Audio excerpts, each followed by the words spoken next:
Iran targets Israeli military intelligence and the Mossad Operations Center.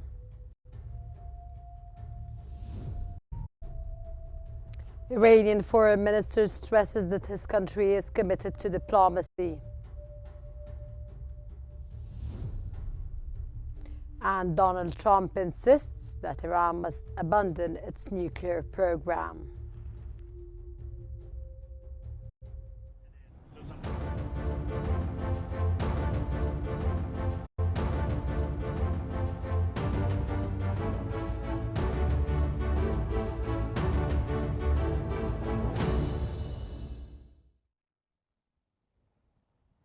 Iran's Revolutionary Guard has reported targeting the Israeli military intelligence and the Mossad Operations Center.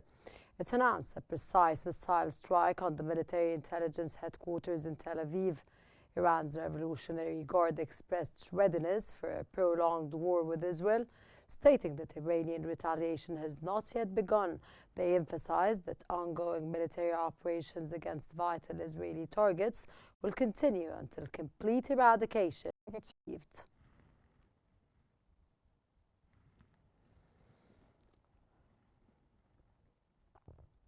Iran's defense ministry has announced that the use of a new type of missile in attacks on Israel, claiming that Tel Aviv could neither detect nor intercept it. This follows the Revolutionary Guard's earlier statements about targeting an Israeli military intelligence center and a Mossad operations hub in Tel Aviv. A spokesperson emphasized the missile's precision and the Iranian armed forces' advanced capabilities against perceived threats. הלילה זיהינו פגיעות בארבע זירות שונות בצפון ובמרכז הארץ. לצערנו, כתוצאה מהפגיעות נהרגו 8 אזרחים ונפצעו עשרות. זהו פרצופו של משטר הטרור האיראני.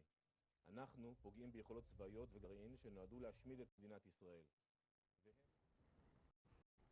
Iranian Foreign Minister Abbas Araghchi has stated that while Iran is committed to diplomacy, its current focus is on maintaining deterrence in the face of potential aggression.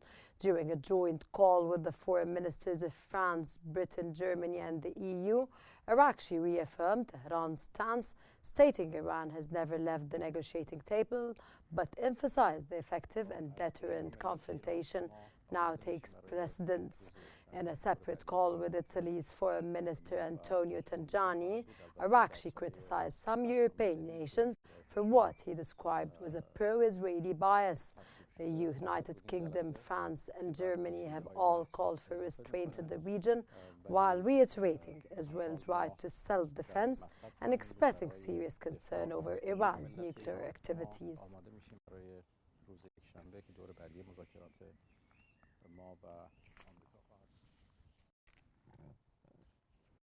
Iran's UN ambassador Amir Saeed Iravani has told the Security Council that Tehran's strikes on Israel were proportionate and strictly defensive, carried out under Article 51 of the UN Charter.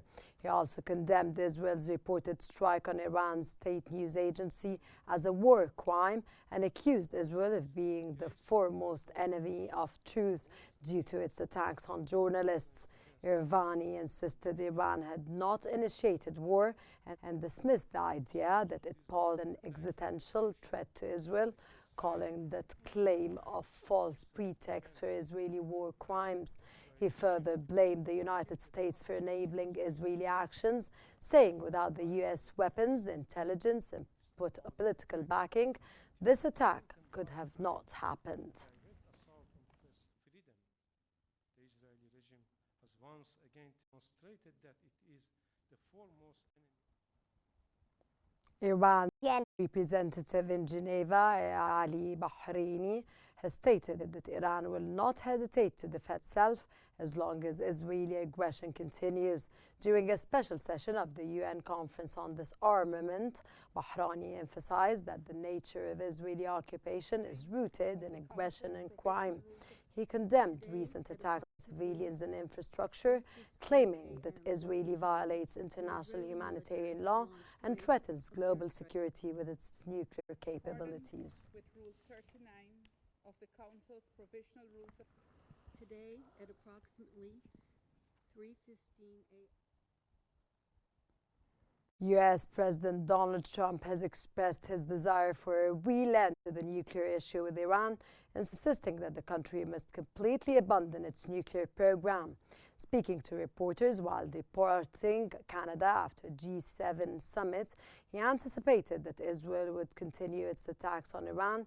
Trump also mentioned the possibility of sending U.S. officials to meet with Iranian representatives, depending on future developments.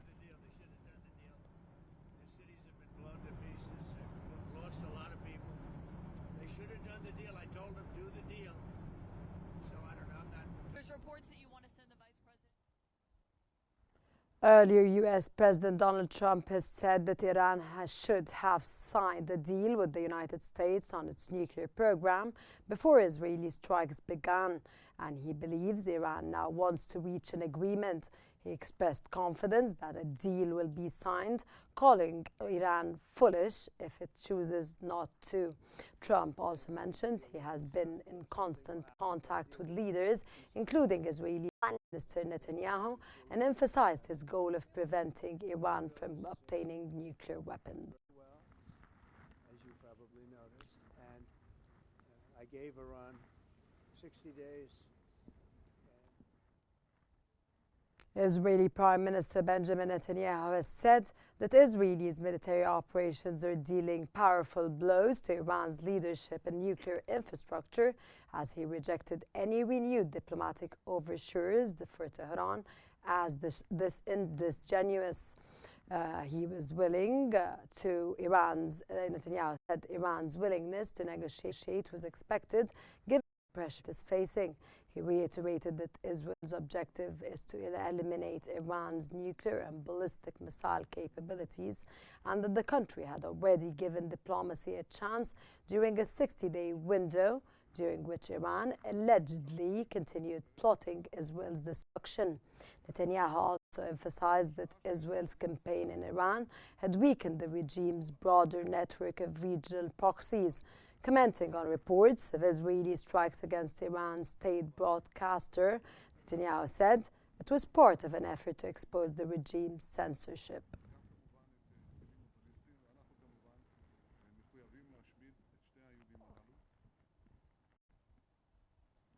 Israeli Defense Minister Israel Katz has inspected a site in Tel Aviv hit by Iranian missile strikes.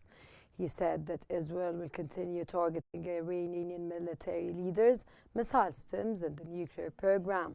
Katz also confirmed that the United States supports Israel's defense efforts, but does not participate in attacks on Iran.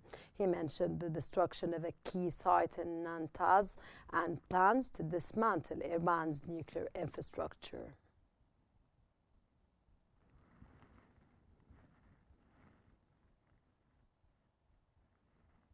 Israeli Defense Minister Israel Katz has warned that Iran's Supreme Leader Ali Khamenei could meet a fate similar to Saddam Hussein's. In a video statement, Katz urged Tehran residents to evacuate, emphasizing that they would bear the consequences of Iranian attacks on civilians. This comes as Khamenei faces significant losses among his military advisors due to Israeli airstrikes.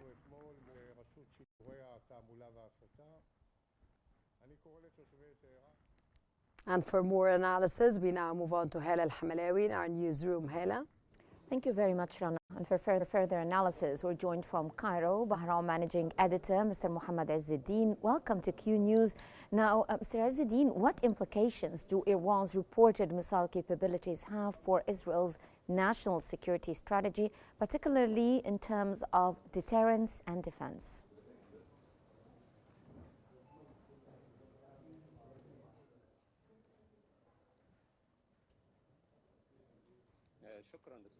Thanks for having me in Qnews. Absolutely, Iran has announced up to now that it never crossed the nuclear step. This is one point, and the other point, with respect, is Iran's acquiring the missiles as it has a great barrage of missiles that reach 1,000 ballistic long and short ranges or medium ranges in the first beginning of the attacks that we've witnessed launching a great amount of missiles, and last night was some sort of fall off. That means two matters. The first matter, that there is a bid by the Iranian leadership having taken into consideration the free sky of Iran and as its defensive isn't really enough, and also the prolonged attacks that is expected, but the matter is relying on the endurance or the strength of the within Iran. And the matter, and the second point is the internal pressure of Israel in trying to call upon U.S. to engage in a war, taking into consideration that its losses, they've been affected for the first time.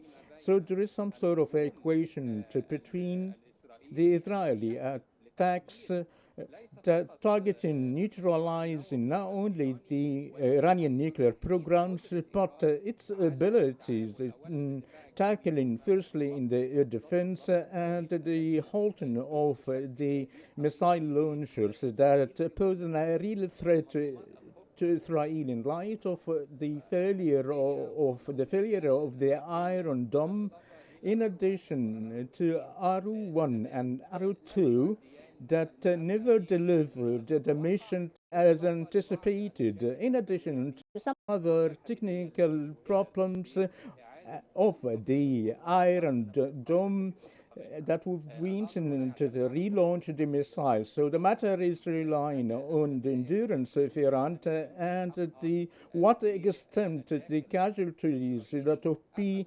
affected within Israel. Mm-hmm. What role does U.S. support for Israel play in escalating tensions between Iran and Israel, and how might this support impact future negotiations over Iran's nuclear program? Of course, we all know that the United States wants, in terms of the agreement, that it wants Iran to stop and halt all nuclear activities. So let's talk a little bit about the U.S. role in this war.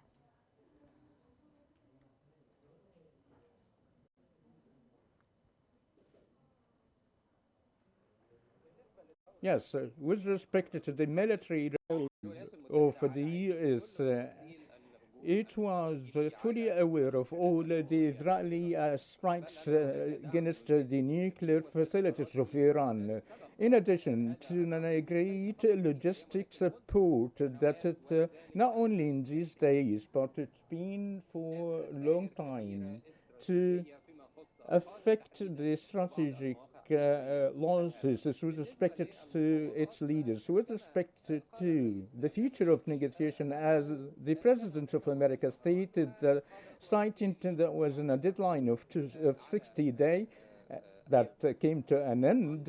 So, and that triggered the Israeli strike, which is a matter that isn't just justified. So the matter is related to the U.S. and Iran, and the whole world was surprised of the Israeli strikes against Iran. That complicated the negotiations future politically. And with respect to the negotiations, Iran might had to, due to the losses it was affected, and the lack of abilities in the air defense capabilities might have to enter negotiations, but with less conditions that would lead to end its nuclear program, as it happened with Libya in 2003. Mm-hmm. So not to have a nuclear program by Iran. And of course, wouldn't we have some sort of a negotiation on the uranium enrichment or to preserve some of the nuclear fuels? So here you're talking about the negotiations, but what are the potential consequences of the U.S. President's insistence on a complete abandonment of Iran's nuclear program, especially in light of the recent military escalations?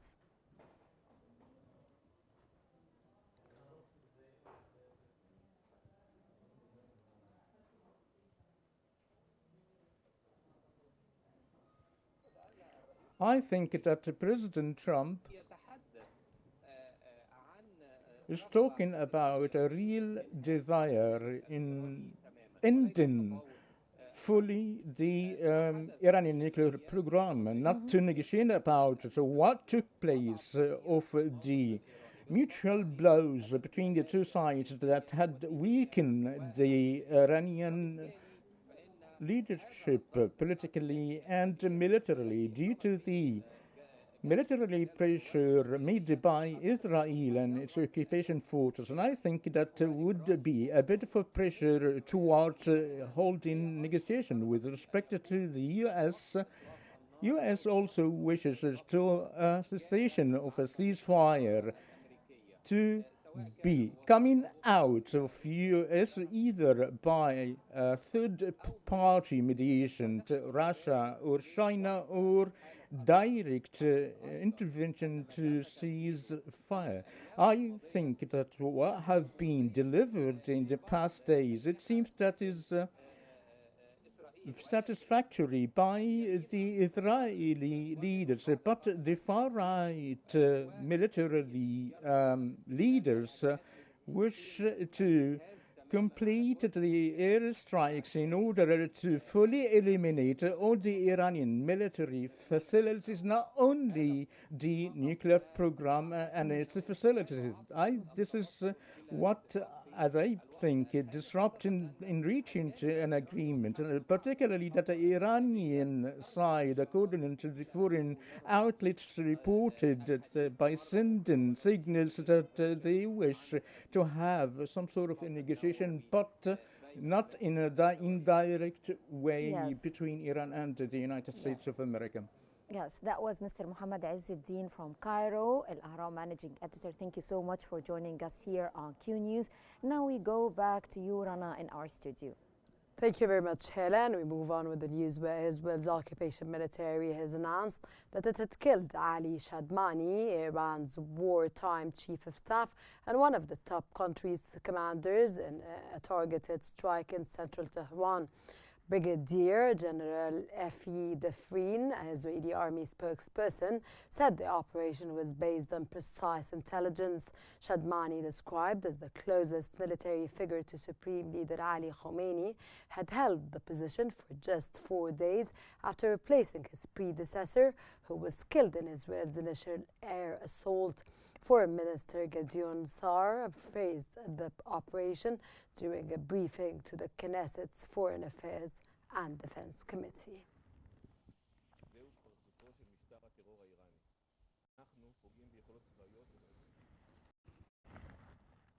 Israel's ambassador to the United Nations, Danny Danon, has said that Iran has launched over 1,000 missiles and drones at Israeli civilians in the past 48 hours, describing the attacks as part of an escalating confrontation.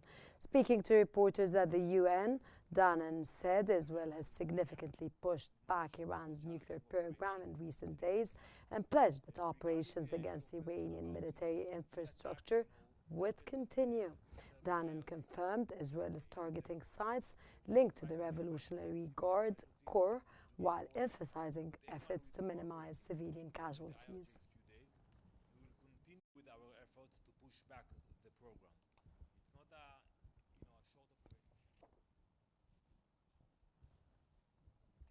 The Embassy of Iran in New Delhi has stated that Israel's recent military attacks on Iran have resulted in the deaths of 224 civilians, including women and children, and injuring 1,257 others.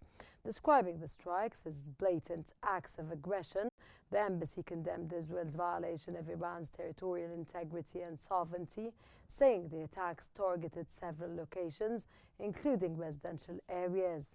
The statement described the military attacks as a clear violation of international principles, regulations, in deeming the actions unlawful under Article 2.4 of the UN Charter. The embassy emphasized Iran's right to respond in accordance with Article 51 of the UN Charter, reserving its legitimate and legal rights to respond properly and timely to these aggressions.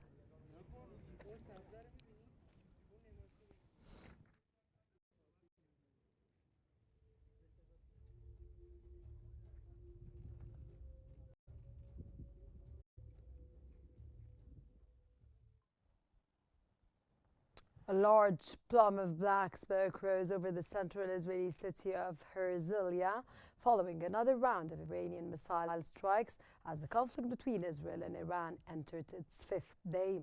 Footage from the scene showed damaged buses, craters in a parking lot, and emergency crews responding amid wailing air and sirens. There are no casualties in these places, said a police deputy chief in a live statement, adding that the damage was being assessed. Transport Minister Miri Regev urged the public to strictly follow safety protocols.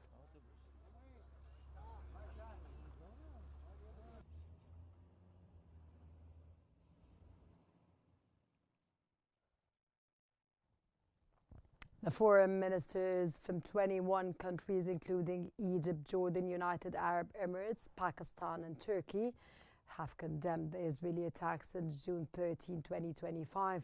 That came in response to escalating tensions due to Israeli aggression against Iran. They emphasized the need to respect international law, national sovereignty and peaceful conflict resolution. The ministers also called for a nuclear-free Middle East and urged a return to negotiations as the only sustainable solution to the Iranian nuclear program.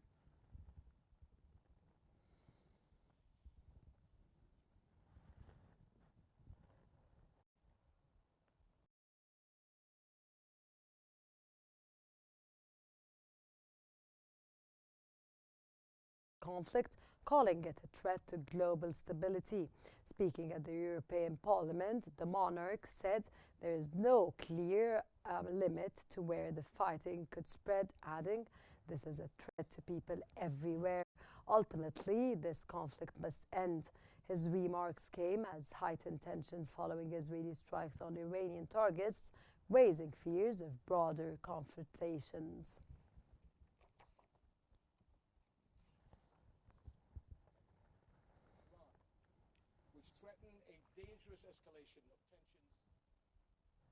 The Kremlin has said that Israel appears uninterested in mediation efforts as its conflict with Iran intensifies, warning of what it described as a global escalation.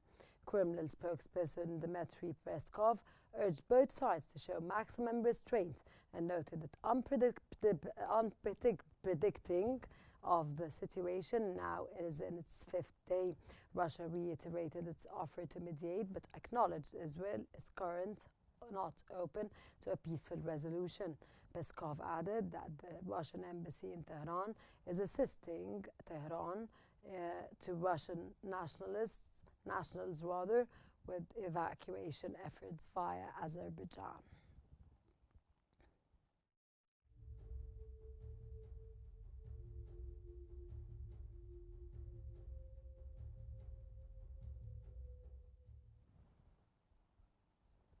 The Chinese foreign minister has accused U.S. President Donald Trump of adding fuel to fire in the escalating military conflict between Israel and Iran, warning of the negative impact on regional stability. This comes as China has initiated the evacuation of its citizens from Israel and Iran while advocating for beginning peace talks to mitigate regional unrest. Foreign Minister spokesperson stated that embassies and consulates have been assisting those wishing to leave since the conflict began, although specific efforts were not detailed.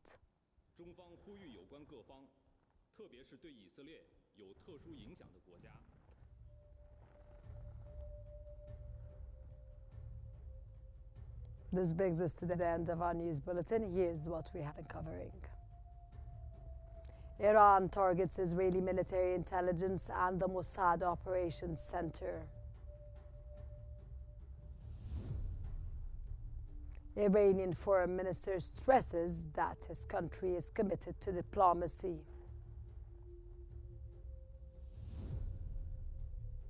And Donald Trump insists that Iran must abandon its nuclear program.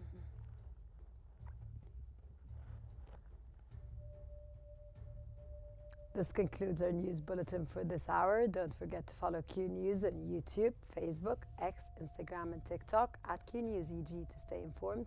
Thank you very much for watching and stay tuned for more updates on Q News.